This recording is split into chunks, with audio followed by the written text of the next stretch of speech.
6 en la ciudad de Punta Arenas, en toda la región de Magallanes, 9,6 en el resto del territorio nacional, cielos capotados en el casco central, como usted ve en pantalla, calle Bories, nuestra calle principal, 5 grados en la ciudad de Punta Arenas, agradable temperatura después de las semanas heladísimas, bajo cero que hemos tenido. La sensación térmica, eso sí, en Punta Arenas es de -1, en Natales hay 7 grados, sensación térmica de -1 también, Torres del Paine 6 grados, con sensación térmica de 2, Porvenir, Tierra del Fuego 5 grados, con sensación térmica de 3, y Puerto Williams, Cabo de Hornos 4 grados, lloviendo y con precipitaciones de nieve. Hashtag camino al plebiscito, como todas las semanas, con nuestro querido Ricardo Oyarzo. ¿Cómo estás, Ricardo? Ya lo va a ver en pantalla usted, el abogado constitucionalista.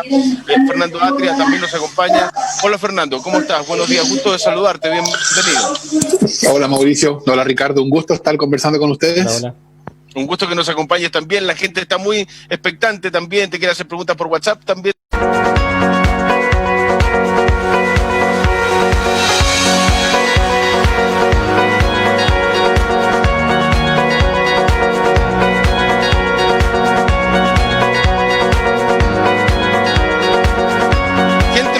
Hay mucha sintonía a esta hora. Discúlpame, Fernando, se cortó en radio, en televisión, pero volvimos. Increíblemente se cortó durante un minuto. Ahí nos están avisando toda la gente que ya volvió. Fernando, te vuelvo a ceder la palabra. Estábamos hablando respecto de por qué hay que cambiar la Constitución. Esa era la pregunta que hacía mucha gente. Ya estamos.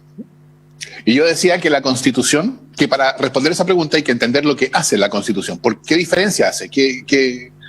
Y que para entender lo que hace es bien útil atender a cómo se llama, porque hace exactamente lo que su título indica. Se llama Constitución Política de la República, porque constituye políticamente la República. Es decir, la Constitución es un conjunto de decisiones sobre cómo es la política.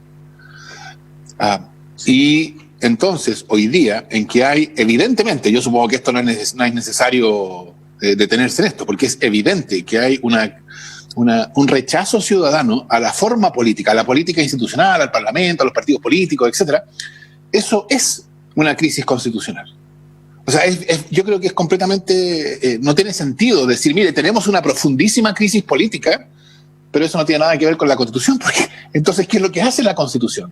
La Constitución dice, por ejemplo, que va a haber un Congreso, que va a haber un presidente de la República, que las leyes se hacen de esta manera, que las personas tienen tales derechos, que el poder político puede hacer tales cosas y no puede hacer tales otras. Todo eso está en la Constitución, porque la Constitución lo que hace es constituir la política. Entonces, si nosotros creemos, y yo estoy seguro que los que nos están escuchando estarán de acuerdo con eso, si nosotros creemos que China necesita una política distinta de la que ha conocido, entonces lo que estamos diciendo es que necesita una constitución distinta. Por eso entonces yo creo que la constitución, el cambio constitucional no es la solución inmediata a todos los problemas, pero yo sí creo que es una condición necesaria para que pueda haber en el futuro solución. Pensemos en todos los problemas, todas las demandas, todas las cuestiones que han surgido y que han aparecido una y otra vez por años sin que haya sido posible avanzar. La demanda de reconocimiento de los pueblos originarios, especialmente el pueblo mapuche, ¿no? 30 años en que no se ha podido avanzar nada. Está bien, podríamos decir en otro sentido 200 años, pero estamos hablando de esta Constitución. 30 años en que no se ha avanzado nada. Descentralización. Todo el mundo está de acuerdo en que el Estado chileno es un Estado extraordinariamente centralizado. Ustedes lo saben mejor que yo. Sí. ¿Qué se ha avanzado en esto? Nada. Rescate de la educación pública. Hay conciencia generalizada de que la educación pública está en una situación crítica. Y esto se ha hablado, digamos, 10 o 15 años hablando de esto. Que capacidad de la política de adoptar medidas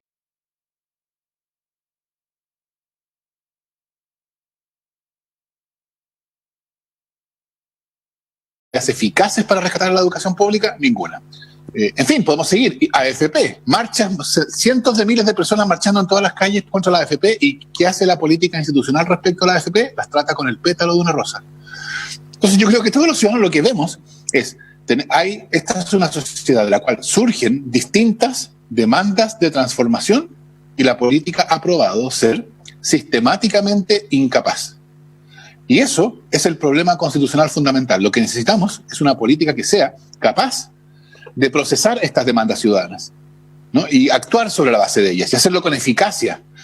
Y eso es una política distinta. Y no va a haber una política distinta mientras tengamos la misma Constitución, porque la política es como la Constitución la define. Ricardo, te cedo la palabra. Sí, voy a hacer un poco las veces de lo que dicen las personas que están en contra de este proceso. No han, ¿Cierto? hay que decir también que han desarrollado una campaña ya desde harto rato en términos de desprestigiar este proceso, y yo creo que hay que volver a poner eso en discusión, porque me parece que hay que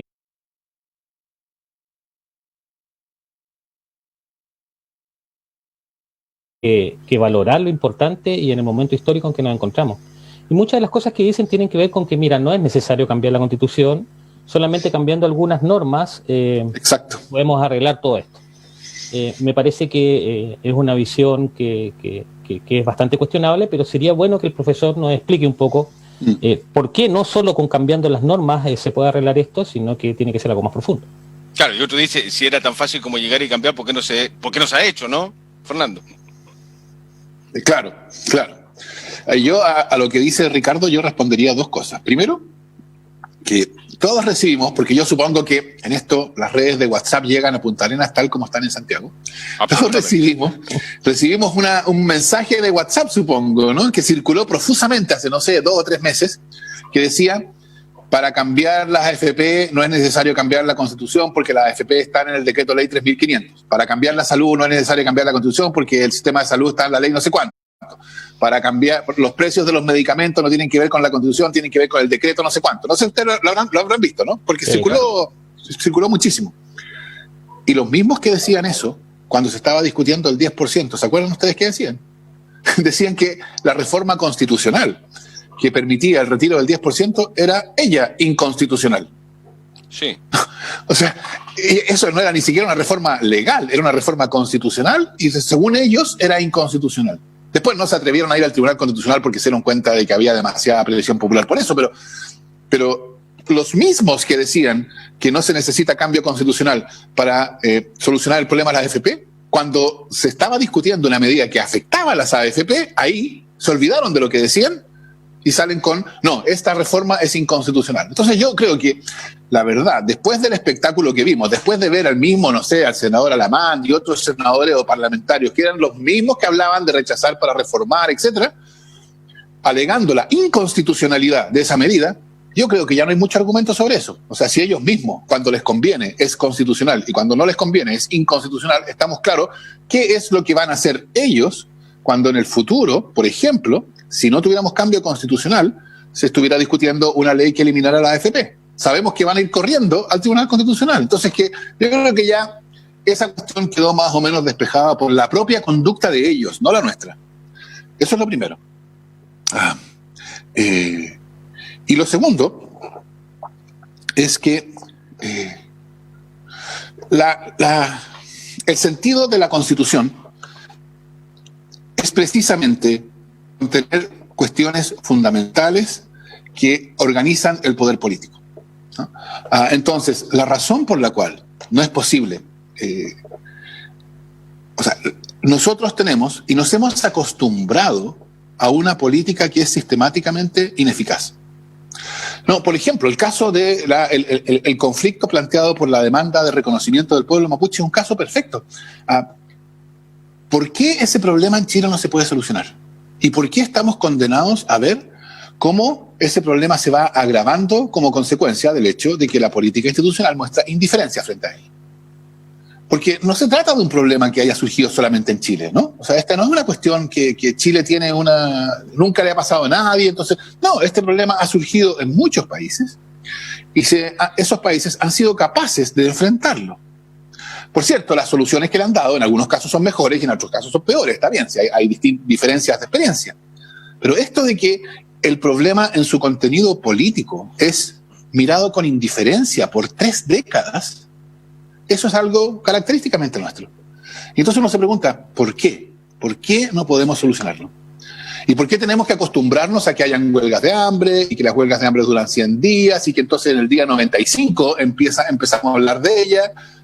Y después se busca alguna solución que termina la huelga de hambre, hasta la próxima huelga de hambre o el próximo... En fin, yo creo que no es tolerable una situación así. Y eso, la pregunta es, ¿por qué? ¿Por qué está pasando eso?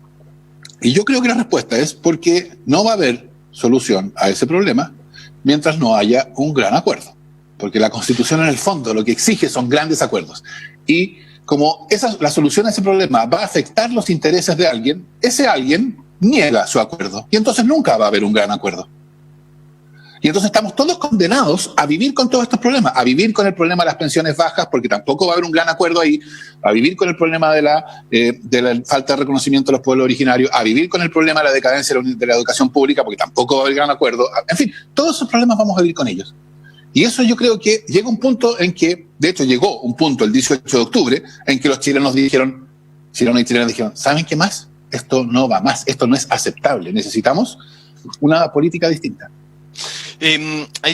Voy a agarrar varias preguntas más y las voy a convertir en una, porque hay mucha gente que dice, ya, está bien, si gana el apruebo, ¿quién va a hacer la Constitución? Porque mucha gente dice, tendrían que ser puros expertos, ojalá todos abogados constitucionalistas. El otro día cuando entrevisté a Beatriz Sánchez también se lo planteaba y ella me decía, no, pues no es tan así. Y yo también pienso que puede ser no tan así, pues yo imagino que van a haber abogados, asesores, que van a llegar al ex Congreso Nacional en Santiago y ahí se van a... Ya tengo otra pregunta de esa, hay mucha gente que va por el rechazo y que plantea respecto de que va a ser un parlamento paralelo, van a terminar ganando lo mismo que los otros diputados y senadores, y que finalmente se van a convertir en lo que hoy día es el Tribunal Constitucional, como una cámara que va a ser una cámara revisora para ver si realmente es constitucional lo que se aprueba en el otro parlamento en Valparaíso. Pero ya me voy a meter ahí, no me quiero ir por las ramas. ¿Quién hace la Constitución, profesor? Otros dicen la clase de H está muy buena, lo agrego ahí a los comentarios. Capaz que algunos ya han sido alumnos o alumnas. Muchas gracias. ¿Quién va a hacer la Constitución? O sea, la gente dice, la va a hacer cualquier persona, cualquier hijo de vecino, la señora Juanita de la esquina del barrio 18 que en Punta Arenas también va a tener acceso a poder hacer la Constitución. ¿Qué tipo de carta fundamental vamos a terminar teniendo si es así? Bueno, la Constitución, en el plebiscito del 25 de octubre, vamos a tener que responder dos preguntas. La primera pregunta es si aprobamos o rechazamos, si cada uno aprueba o rechaza la necesidad de una nueva Constitución. Y la segunda pregunta es es sobre el órgano que debería darnos la nueva Constitución en caso de ganar el apruebo.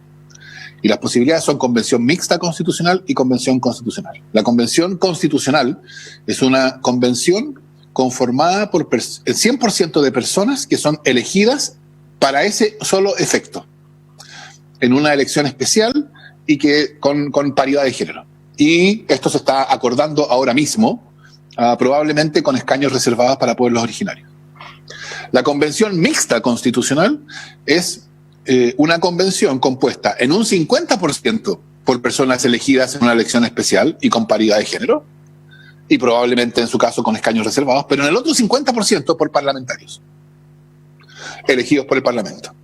Yo creo que esa opción, yo no creo que sea posible que gane la convención mixta constitucional, porque yo creo que hoy día el Parlamento no es precisamente la institución más querida por todos los chilenos. O sea, yo todavía estoy esperando a ver quién va a hacer campaña en la franja diciendo, sí, queremos nueva Constitución y queremos que la nueva Constitución la hagan los más sabios, los más experimentados, los más probos, los parlamentarios. O sea, yo creo que eso no lo va a decir nadie. Pero en fin, esas son las posibilidades. Entonces, para responder tu pregunta, yo voy a asumir que gana la Convención Constitucional, que es 100% elegida. Ellos van a redactar, ellos y ellas, literalmente, no 50 y 50, van a redactar la nueva Constitución. Ahora, la pregunta tuya es, ¿deberían ser expertos los que hagan la nueva Constitución? Y yo creo que, o sea, es parte central del principio democrático que el conocimiento no da legitimidad política para decidir. O sea, la legitimación política para decidir la da la representación, ¿no? Esa convención va a poder decidir la nueva Constitución porque fue elegida para eso y porque entonces representa al pueblo de Chile. Lo que le da poder político, es legitimidad política, es esa representación, no su conocimiento experto. Okay. O sea, la idea de que los que saben por saber tienen autoridad para decidir sobre la vida de otros, esa es una idea, digamos, anterior a la Revolución Francesa, es anterior a la modernidad. Es una idea que yo creo que hay que desechar completamente. Por cierto, me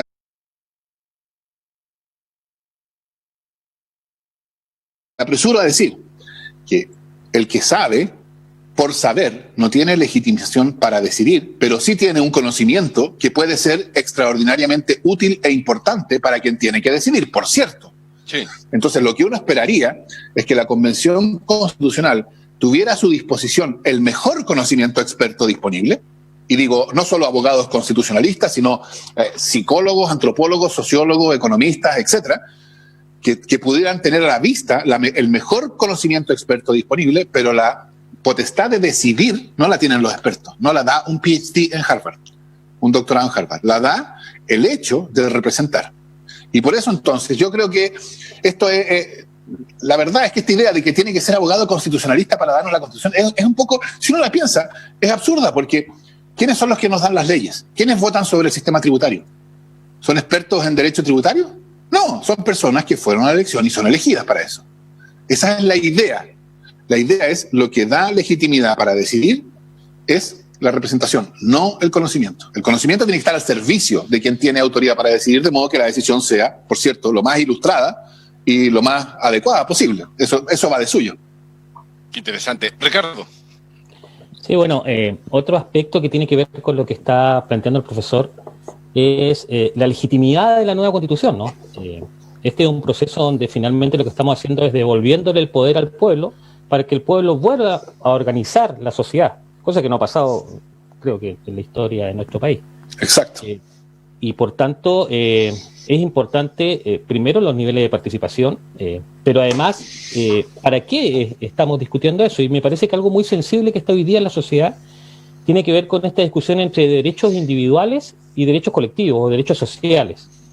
Muchos dicen, no, mira, yo tengo mi derecho individual y eso es intocable, es decir, mi propiedad, mis derechos que tienen que ver con la vinculación a la vida y otros, versus otra visión que dice, mira, hay cosas que tienen que ser colectivas, como por ejemplo el sistema de pensiones, como la salud, y esa discusión que me parece que da solución a muchas de las cosas que están pasando hoy día en la crisis social. Es interesante saber en detalle, o quizás no en detalle por el tiempo que tenemos, pero sí con un esbozo, de por qué es tan importante esto, ¿no? De la legitimidad y cómo se hace más legítima una Constitución, no solamente por un gran apoyo de la gente, sino también por las cosas que se ponen en esa Constitución. Por cierto, yo aquí tú tocas, Ricardo, un tema bien importante, porque cuando se discute sobre la legitimidad de la Constitución, suele pensarse que el momento original, el momento en que la Constitución se decide, legitima o no. O sea que el problema de la legitimidad es un problema de cómo fue creada una Constitución. Y entonces hay gente que opina, yo no estoy de acuerdo con esto, pero hay gente que opina, por ejemplo, que la Constitución actual es ilegítima por el hecho de que fue aprobada en un plebiscito bastardo. Cosa que es verdad. O sea, yo no estoy de acuerdo con esta tesis, pero no porque crea que el plebiscito de 1980 fue lícito. No, fue un plebiscito impuesto, etc. Entonces, lo mismo sería ahora. Esta Constitución va a ser legítima o ilegítima según el modo en que ella se acuerde. Y yo creo que eso no es correcto. O sea, yo creo que, por supuesto, el modo en que se decide una Constitución es importante. No quiero decir por un minuto que no lo sea. Y creo que va a ser muy, muy decisivo en la posibilidad de tener genuinamente una nueva Constitución, la participación popular que haya en el plebiscito y después en la elección para la Convención Constitucional. Yo creo que eso va a ser totalmente decisivo. Pero creo que una Constitución, su legitimación se juega, al menos también, en el tipo de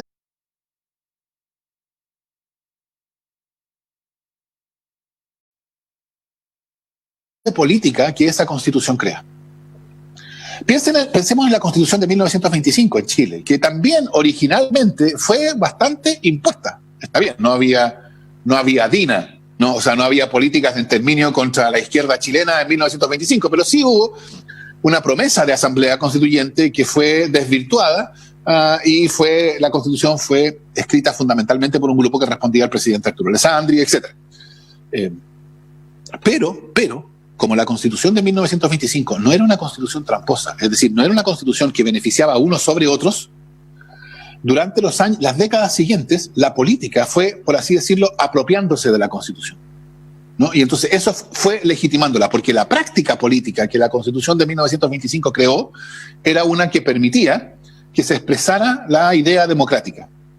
Yo creo que el problema central de la Constitución de 1980 es que la práctica política que ella creó es una práctica que está sesgada a favor de quienes defienden el modelo neoliberal impuesto por la dictadura. Eso es lo que no se puede cambiar. No se pueden tocar las ISAPRES, no se puede tocar la AFP, no se puede tocar el Código de Aguas, no se puede tocar el Código de Minería. Todo eso no se puede tocar. Porque la política fue diseñada para no poder cambiarlo. Entonces, yo creo que la legitimidad de la nueva Constitución se va a jugar en la capacidad de la nueva Constitución de crear una política que sea distinta. De hecho, yo diría lo siguiente. Si después de que pase todo, imaginemos que hay plebiscito, hay convención, hay nuevo texto constitucional, hay otro plebiscito, se gana ese otro plebiscito, se promulga el nuevo texto constitucional y nos dicen, tenemos nueva Constitución. Después de eso, yo diría que si la política sigue siendo igual que la que conocemos, igual de ineficaz, igual de deslegitimada, yo creo que vamos a tener que decir que fracasamos, que no hubo nueva Constitución. Así de importante es el asunto. Entonces, ¿cuál es el test de éxito de esa nueva Constitución? Que una vez que todo esto pase, que la política empiece a ser distinta.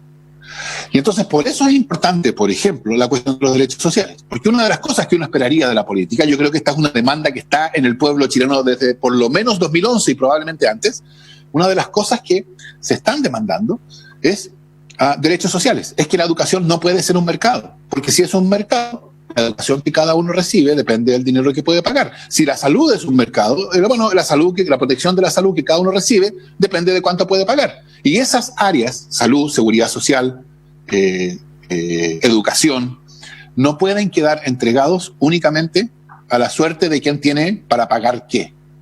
Eso es lo que se quiere decir, creo yo, cuando se está diciendo la salud, la educación, la seguridad social son derechos sociales. No pueden estar organizados como mercado porque no es una cuestión privada de cada uno que le toca a cada uno según lo que puede pagar. Es una cuestión pública que exige organizar la educación, la salud, la seguridad social de maneras distintas. Y para eso se necesita una política que pueda hacerlo. Entonces yo creo que desde el punto de vista de la legitimación de la política posterior y entonces de la nueva Constitución, crear una política que pueda enfrentar el problema de la seguridad social y darle una solución que nos parezca adecuada, que es lo que hemos visto que no puede hacer la política que conocemos, eso va a ser totalmente decisivo. Si no logra crear esa política, yo creo que el ejercicio va a haber sido un fracaso. Vuelvo a las ramas por las que me había desviado yo hace un rato y que tiene relación con las críticas. Hay muchos que dicen, este va a ser un parlamento paralelo, va a haber más gasto.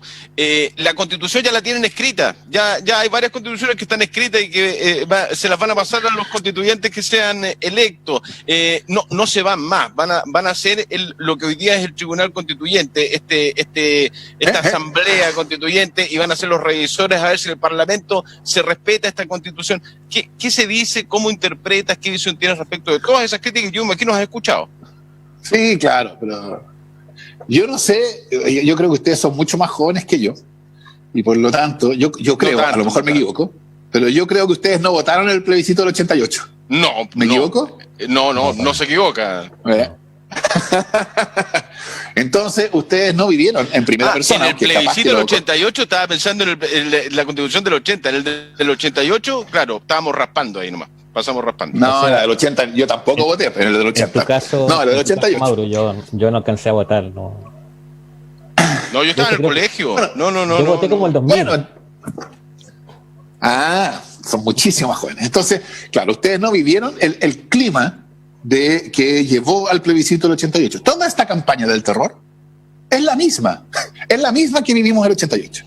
Eso es lo primero que yo diría. Y ahí surgen todas estas ideas absurdas. De hecho, son ideas que no tienen ni siquiera sentido, porque yo he escuchado mucho, ¿no? Gente que dice, Atria ya tiene redactada la nueva Constitución. Sí. Bueno, primero que nada no es así. Muéstrala, por favor, Fernando, muéstrala. Pero es que el punto es que si la tuviera, es decir, si yo tuviera un texto que a mí me gustaría que fuera con artículos, ¿qué diferencia hace? O sea, en rigor, no voy a ser yo el que la va.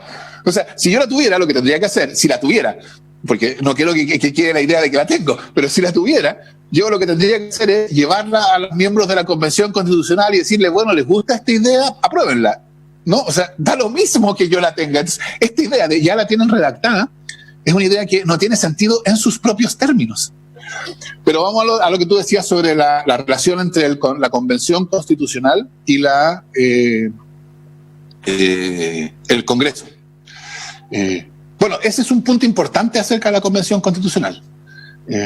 Y es, la Convención Constitucional no tiene competencias legislativas alguna.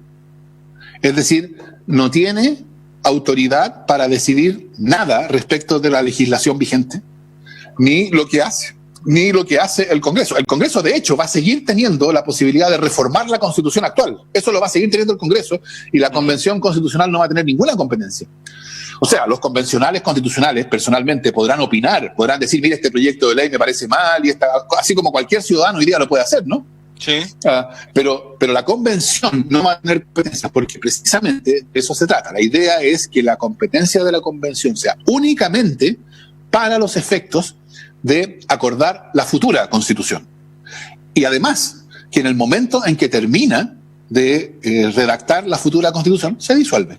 Por eso, en el proceso constituyente está especificado que la Convención Constitucional tiene un término, tiene plazo, tiene fecha de vencimiento. ¿No? Tiene 9 meses que pueden ser extensibles por acuerdo de ella hasta por 3 adicionales. O sea, en el fondo, 1 año. Esto quiere decir que al año de operaciones la Convención Constitucional se disuelve, no puede continuar. ¿Por qué? Para asegurar precisamente que no va a pasar lo que tú dices, que no va a asumir funciones legislativas, que va a concentrarse en discutir y decidir cuál va a ser la nueva Constitución. Y será el Congreso el que continúe con su función legislativa habitual. Eso no debería haber interferencia ahí. Ninguna. No. Y tampoco una cámara revisora de lo que hace el Congreso, nada de eso. Ok. Ricardo, a mí me queda una, Ricardo, por favor. Sí, me parece que hay un par de cosas que me gustaría conocer. Yo sé que esto es difícil hacerlo en tiempos cortos, pero vamos a intentar de... hay una discusión entre si tiene que ser una constitución más breve, más corta o más extensa, ¿no? Que regule todo, o algunos dicen no, solamente principios. Ahí hay un tema que está en discusión. Y me parece que también tiene que ver con cómo se configura el poder del Estado. Es decir, vamos a tener un Estado más fuerte o más preponderante y por tanto más detallado en esa Constitución, o un Estado, hoy día lo tenemos subsidiario, entonces, que es uno de los problemas que tenemos. Entonces, si pudiésemos conversar un poco de eso en estos minutos. Yo creo que hasta cierto punto la pregunta de cómo va a ser la nueva Constitución va a depender de cómo se configure la Convención Constitucional, ¿no? Va a depender de la correlación de fuerzas que haya dentro de la Convención Constitucional. O sea, eso no tiene nada de nuevo y es bastante previsible que va a ser así. La nueva Constitución va a tener que ser acordada desde una hoja en blanco por 2/3 de los votos de los miembros de la Convención. Por lo tanto, es bien importante saber quién va a tener, si alguien va a tener 2/3 o no va a tener, si va a estar fraccionada.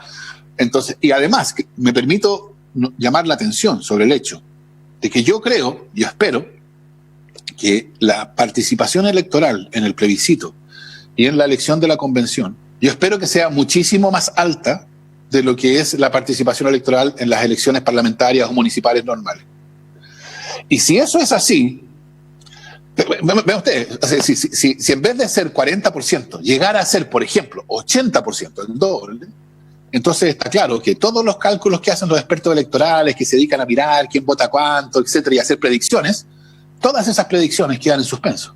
Porque evidentemente, si entra a votar un 40% adicional, ya no hay predicción que valga. Entonces, la verdad es que si tuviéramos una elección convencional con el que vota, en vez del 40, el 70 o el 80%, no tenemos idea respecto de qué resultado habría. Entonces, yo lo primero que diría en respuesta a tu pregunta, Ricardo, es, ojo, en cuanto a qué es lo que va a pasar, bueno, eso depende de cuestiones que todavía no han pasado. Pero tu pregunta no era solamente una predicción de qué va a pasar, también una pregunta de, ¿sería bueno que fuera una constitución más pequeña, más corta, o una constitución más larga, etcétera, y que el poder del Estado? Como yo decía antes, yo creo que la cuestión central de la Constitución es cómo configura la política. Porque después de la nueva Constitución va a seguir habiendo política. O sea, después de la nueva Constitución va a seguir habiendo quienes creen que debe haber más mercado en educación y quienes creen que debe haber más derechos sociales, quienes son partidarios de la AFP y quienes creen que es mejor un sistema solidario. Todo eso va a seguir existiendo, no va a desaparecer, ¿no? Quienes creen que la demanda feminista es una justa demanda y quienes creen que es ideología de género, todo eso va a seguir existiendo. Y entonces la cuestión central es cómo se van a decidir las cuestiones importantes, cómo se van a realizar las promesas de la Constitución en la política que venga después. Y eso, creo yo, tiene que ver con la manera en que se configura la política y el Estado, y el poder público, ¿no? Que puede hacerlo. Piensen ustedes en solo un ejemplo obvio. La Constitución actual, la que existe hoy día, asegura a todas las personas, incluso a las personas que viven en zonas de sacrificio, el derecho de vivir en un medio ambiente libre de contaminación. Y uno dice, ¿cómo? ¿Cómo puede la Constitución asegurar el derecho de vivir en un medio ambiente libre de contaminación y que haya zonas de sacrificio? Y la respuesta, creo yo, cuando uno la mira con cuidado, es bastante obvia. Para que el derecho a vivir en un medio ambiente libre de contaminación sea de verdad, no basta que haya un texto que lo dispone.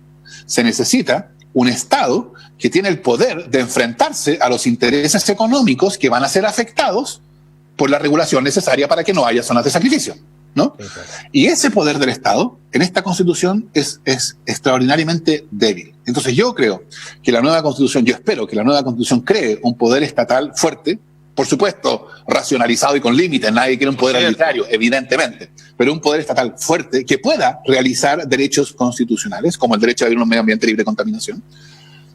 Y eso supone, eso supone algunas características constitucionales, pero la cuestión de la Constitución mínima o no, para terminar con lo que tú me preguntabas, Ricardo, yo creo que es una pregunta, es una cuestión, una discusión que es menos importante de lo que parece. A ver, partamos por lo primero. El paradigma de constitución mínima es la Constitución norteamericana de fines del siglo XVIII, ¿no? Que básicamente dice, habrá un poder ejecutivo, habrá un Congreso con poder legislativo y habrá una judicatura. Y la Constitución se puede cambiar de tal manera. Esas 4 cosas, nada más. Yo creo que si Chile se diera en 2021 una Constitución de ese tipo, haría el ridículo internacional. Porque las constituciones son también objetos culturales, ¿no? Es decir, tienen que ver con una determinada cultura que no es chilena, que es global. Entonces hay determinadas como lógicas, expectativas de lo que una constitución hace y que no hace. Entonces, una constitución que no tuviera un catálogo de derechos fuerte, hoy día sería vista como una constitución, como un absurdo constitucional. Entonces, yo creo que esta idea de que sea una constitución mínima es dicha por personas que no han pensado la cuestión con cuidado, digámoslo así. Por cierto, esto no quiere decir que esté predeterminado qué es lo que va a ser la Constitución, ¿no? Entonces yo creo que no va a ser una Constitución mínima porque no estamos en 1787, así de simple. Estamos en 2021 y hay una ligera diferencia entre 1787 y 2021. Entonces no va a ser una Constitución mínima, aunque probablemente, digamos, dependiendo de la correlación de fuerza en la Convención Constitucional, a mí no me extrañaría que fuera una Constitución que no impusiera una opción política excluyendo la otra, como lo hace la Constitución del 80. Y en todo caso, diría yo, va a ser una Constitución que no va a ser tramposa, ¿no? Porque la trampa viene de la imposición unilateral, ¿no? Si un sector, los vencedores militares del 11 de septiembre, pueden imponer sus términos, entonces imponen términos que les convienen, ¿no? Y para los otros eso es una trampa. La mejor manera de no tener una constitución tramposa es que no haya imposición unilateral, sino que sea el resultado de un acuerdo, pero de un genuino acuerdo, nunca un acuerdo como los acuerdos hasta ahora, en que los acuerdos hasta ahora son que se modifica lo que la UDI quiere que se modifique y lo que la UDI no quiere sigue igual. Este no, este va a ser un acuerdo desde una hoja en blanco. Entonces, solamente aquello en lo que haya genuino acuerdo va a llegar a la Constitución. Y por lo tanto, no va a ser una Constitución tramposa porque no va a haber imposición unilateral. Y B, llegaremos en la dirección de la Constitución que queremos lo más lejos que podamos. Y eso dependerá de cosas que todavía no han pasado, de cómo se compone la Convención Constitucional, etcétera. Se nos acabó el tiempo. Hace rato la gente te manda muchos saludos, Fernando. Muchas gracias, muy clarito. Todo. Mira, otro Ricardo, no nuestro Ricardo Díaz, otro Ricardo dice, gracias, bueno y clarito. El 88, y tiene un recuerdo, ¿no? El 88 yo estaba haciendo el servicio militar y de guardia en la escuela 7, acá en Punta Arenas, y voté hasta con el fusil. Lo hicieron votar. Bueno, fusil porque estaba de guardia, ¿no? Y vi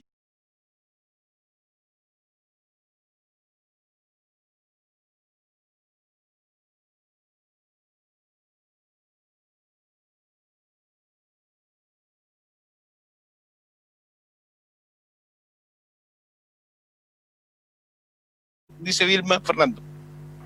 Ese es un punto bien importante el que dice Vilma. De hecho, cuando se conoció el acuerdo, se decía que la Convención Constitucional se iba a elegir igual que la Cámara de Diputados, ¿se acuerdan? Y eso inmediatamente se vio que tenía 3 problemas. Primero, no iba a tener paridad de género. Segundo, no iba a tener representación de pueblos originarios. Y tercero, los miembros de la Convención iban a ser todos candidatos presentados por los partidos políticos. Digo esto porque los 2 primeros problemas, el primer problema ya se solucionó y la Convención va a ser paritaria. El segundo problema, hasta donde yo sé, está en vías de solución, ¿no? Y va a haber escaños reservados para pueblos originarios. Y el que plantea Vilma es el tercer problema. ¿Cómo va a ser posible que en la Convención participe esa misma fuerza social que hizo posible el proceso constituyente, irrumpiendo el 18 de octubre, si esa fuerza social no ve en los partidos políticos que actualmente existen vías de participación adecuadas? Y para eso, bueno, hay distintas soluciones. Una es que se ha facilitado la participación de independientes, pero yo creo que esa solución no va a ser muy importante, porque la facilitación, aunque es verdad, es más fácil. Ahora los independientes podrán formar listas, pero igual necesitan juntar un montón de firmas, es un problema. Entonces es relativamente más fácil, pero no tanto. Segundo, yo creo que hasta algunos partidos políticos se dan cuenta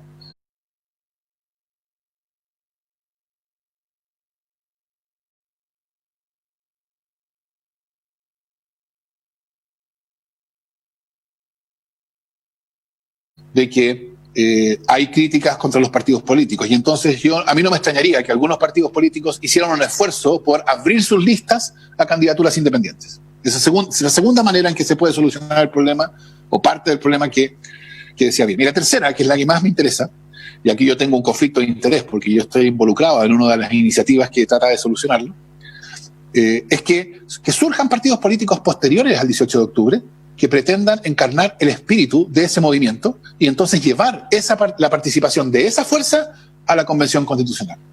Y yo digo que tengo un conflicto de interés porque una de esas iniciativas que ha surgido y que está ahora en vías de avanzar es Fuerza Común, que es el partido en el cual yo estoy. Así que me permito invitar a las personas que nos están escuchando a que vayan a ver el sitio de Fuerza Común, fuerzacomún.cl, y ahí se enteren de esta iniciativa, y que a lo mejor, para la pregunta que tiene Vilma, las personas que puedan ir a verlo se dan cuenta de que esta es una manera en que personas que no tienen, que no pertenecen o que no miran con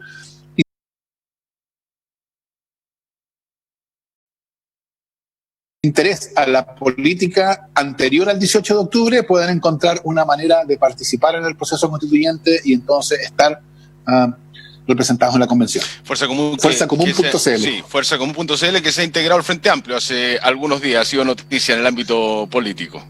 Sí, porque nosotros lo que queremos es tener una participación incidente en el proceso constituyente, esa es la cuestión fundamental, y queremos por lo demás también contribuir a que se vayan articulando las fuerzas transformadoras detrás de una nueva constitución. Hashtag Camino al plebiscito, con mi querido Ricardo Yarzo, como todas las semanas, con el abogado constitucionalista. Un gusto poder haberlo escuchado, más que conversar con Fernando, escuchado y hacerle algunas preguntas al abogado Fernando Atria. Muchas gracias, Fernando, por acompañarnos. Ojalá no sea la última vez, ¿eh? No, por cierto, yo feliz de venir cada vez que me inviten. Muchas gracias, Mauricio, muchas gracias, Ricardo. Que estés muy bien, chao, buen día, buena jornada. Chao, Ricardo, gusto de verte igual. Chao, que estés muy bien. Chao, pausa, ya venimos. TAPSAT, líder en conectividad, 51 años de experiencia en el estrecho